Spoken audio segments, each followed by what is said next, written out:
Okay, Doc, there's a call for you. Boating is calling us from La Paz. Boating, good morning.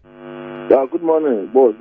As I said, my name is Bismarck Boating. Please, I've been following your discussion on the television. I want to make a... Okay. Yes.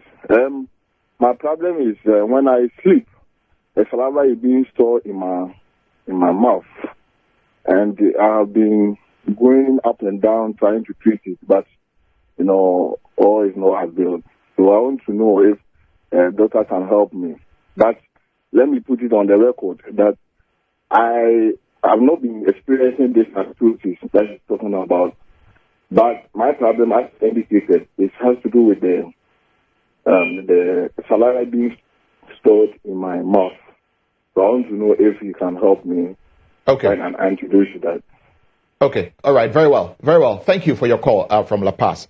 Doctor has taken notes of that, and he'll definitely answer to that, Doc. So just finish on the earlier point that you were making and come to his question. Yes. So what I was saying is, alcohol is drying agent. So if you take in alcohol, it's going to cause the mouth to dry, and it will contribute to some of these bacteria will tend to produce a lot of sulfur in the mouth, which will lead to this bad breath. Mm-hmm. And then also there are certain foods, so you realize if there are certain foods that you take, for example, onions, garlic, and all those things. What happens is these foods, these particular kinds of food has a lot of fibers, sulfur in them. You understand? So when you take them and the body absorbs that into the blood, you tend to produce, a lot of sulfur, and it could affect the kind of breath that you produce. You understand?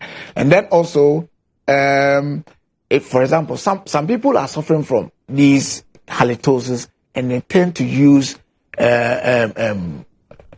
products that contains alcohol, that contains mint, sugars, and all those things. You are not helping matters, because, mind you, sugars, these bacteria feeds on sugars. Mm-hmm. You understand? So you are only helping the bacteria to produce more of sulfur in the system. If you are using mint and alcohol, same way, it is going to cause dryness in the mouth and the So the solution to some of these things is just a matter of few minutes or few hours, and then you get back to your older self. Okay. That is, you are not solving the condition. So what is a permanent solution to halitosis? In an attempt to treat halitosis, what you would have to know. Okay, but before that, let's talk to Abigail, who is our next caller. Abigail, good morning. Yes. Good morning. Yes, Abigail, talk to us. Doc is here. Please, how can you kill bad breath? How can you kill bad breath? Hello. You said, how can you kill bad breath? Treat bad breath. Okay, all right, sure. That's what Doc was just talking about. Thank you very much for your call. So just listen. Doc, yes. Yes, so in an attempt to treat bad breath, yes, you need to identify the cause. You understand? Because there are so many circumstances where you realize the dentine is fine, there are no dental caries, the tongues are fine, the tonsils are okay, but you are still having these issues. So we need to identify the underlying cause, because there are some even metabolic disorders like diabetes and even some medications. You understand? Some people are on some medications which is causing a lot of problems to cause, halitosis and all those things.